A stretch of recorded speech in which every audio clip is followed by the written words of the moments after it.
50টি রাজনৈতিক দলের যে জোট, সেই জোট একটি কথাই বলে, সেটা হলো জাতীয় নির্বাচন।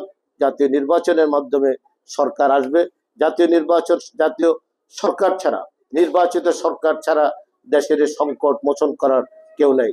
যদি 90-এর গণঅভ্যুত্থানের পরে বিচারপতি শাহাবুদ্দিন অতি দ্রুত নির্বাচন না দিতেন, তাহলে সেদিনও জাতি একটা অন্ধকারাচ্ছন্নে পরিণত হতো। অতএব এখনো আমরা বলতে চাই, জাতিকে রক্ষা করতে হলে এই সমস্ত অজুহাত সৃষ্টি করে, আমি এখানে সুস্পষ্টভাবে বলতে চাই, কয়েকজন উপদেষ্টা করেছেন, কয়েকজন উপদেষ্টা আছেন যারা ছাত্র রাজনীতি, এরা হলে থাকতেন, মেসে থাকতেন, টিউশনি করতেন।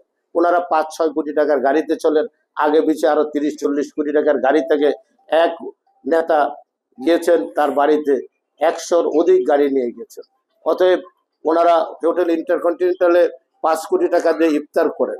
একটা দল করেছেন, সে দলের অনুষ্ঠান দল করতে সেখানে 15-20 কোটি টাকা খরচ করে দলের আত্মপ্রকাশ করেছেন।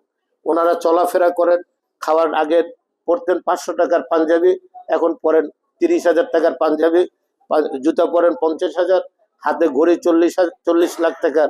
ওনারা হঠাৎ করে ওনাদের চেহারাতে যে রসটা আসলো। অতএব প্রশাসনে ফোর্স করে অমুককে অমুকখানে দিতে হবে, অমুকের বদলি করতে হবে, এর থেকে জাতি মুক্তি চায়। আমি সমস্ত ব্যবসায়ীদের কাছে আলাপ করে, আমি বাণিজ্য মন্ত্রণালয়ের দায়িত্ব ছিলাম, ব্যবসায়ীরা বলেন, ভাই কবে আমরা মুক্তি পাবো? কারণ এরা এসে আমাদের বলে আমার এই কাজটা দিতে হবে, আমার অমুকের এই কাজ দিতে হবে। সচিবরা বলে এসে ফোর্স করে অমুককে অমুকখানে ট্রান্সফার দিতে হবে, অমুক ইঞ্জিনিয়ারে অমুক জায়গায় দিতে হবে, অমুককে এই কাজ দিয়ে দিতে হবে। এই যে একটা দেশে নৈরাজ্য এবং মব জাস্টিসের নামে মানুষের ঘর বাড়িতে হামলা, তারা কি আইন শৃঙ্খলা বাহিনী? তারা কি দেশের মালিক নাকি? অতএব এর থেকে মুক্তি পেতে হলে নির্বাচন ছাড়া অন্য কোনো বিকল্প নেই।